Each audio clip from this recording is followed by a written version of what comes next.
আমরা সবাইকে অনুরোধ করব, একটা জাতি আর কত রক্ত দিবে? 54 বছর তো আমরা কম রক্ত দিইনি।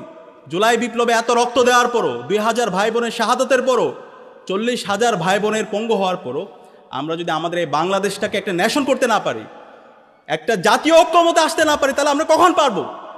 আমি সবাইকে অনুরোধ করব, ডাকসুর পক্ষ থেকে আমি সারা বাংলাদেশের সকল মুক্তিকামী শিক্ষার্থী ছাত্র জনতাকে, সকল রাজনৈতিক দল, ছাত্র সংগঠন, সকল মানবাধিকার কর্মী, অ্যাক্টিভিস্ট, সবাইকে আমি অনুরোধ করব, এখনই সময় আমাদের জাতীয় ঐক্যমতে আসার।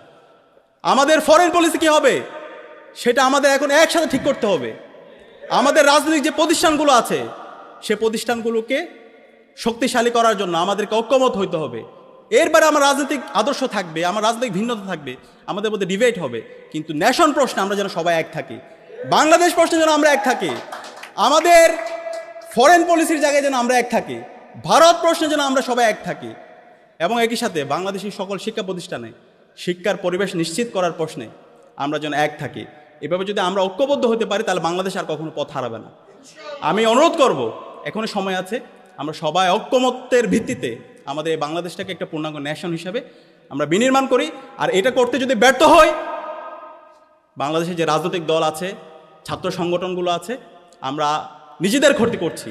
কারণ এই জুলাই বিপ্লবের মাধ্যমে একটা প্রজন্ম তৈরি হয়ে গেছে, সেই প্রজন্ম আর কাউকে ভয় পায় না, তারা প্রতিবাদ করতে শিখে গেছে, তারা অন্যায়কে অন্যায় বলতে শিখে গেছে।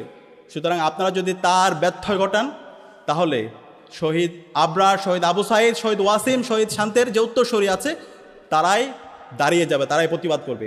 তাদের আপনাদের যে বিগত ফেসিবাদের যে পরিণতি হয়েছিল তার চাইতে খারাপ পরিণতি আপনাদের হবে। শহীদ আবরার ফাহাদ আমাদের প্রেরণার বাতিঘর।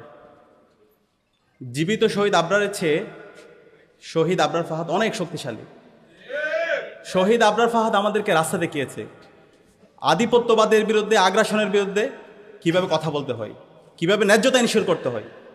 আমরা দেখতে পেয়েছি গত 16 বছরে খুনি হাসিনা যখন ক্ষমতা এসেছিল, এরপর থেকে আমাদের এই ভূখণ্ড, আমাদের এই দেশ ভারতের সাবলেট কলোনির মতো আমরা ছিলাম। এখানে কোনো আমাদের অর্থনৈতিক স্বাধীনতা ছিল না, আমাদের এখানে রাজনৈতিক নিপীড়ন ছিল, এবং আমাদের এখানে সাংস্কৃতিক গোলামি ছিল। আমাদের এই দেশে তারা যে সংস্কৃতিকে প্রমোট করেছিল সেটা ছিল কলকাতার সংস্কৃতি, সেটা ছিল দাদাদের সংস্কৃতি।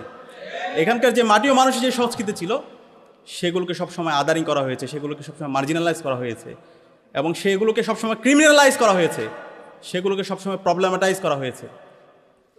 এবং যারা এদেশের মাটি ও মানুষের কথা বলেছে, যারা ইনসাফের কথা বলেছে, যারা আধিপত্যবাদের বিরুদ্ধে, আগ্রাসনের বিরুদ্ধে যারা কথা বলেছে, তাদেরকে বিভিন্নভাবে ফ্রেমিং করা হয়েছে, ট্যাগিং করা হয়েছে।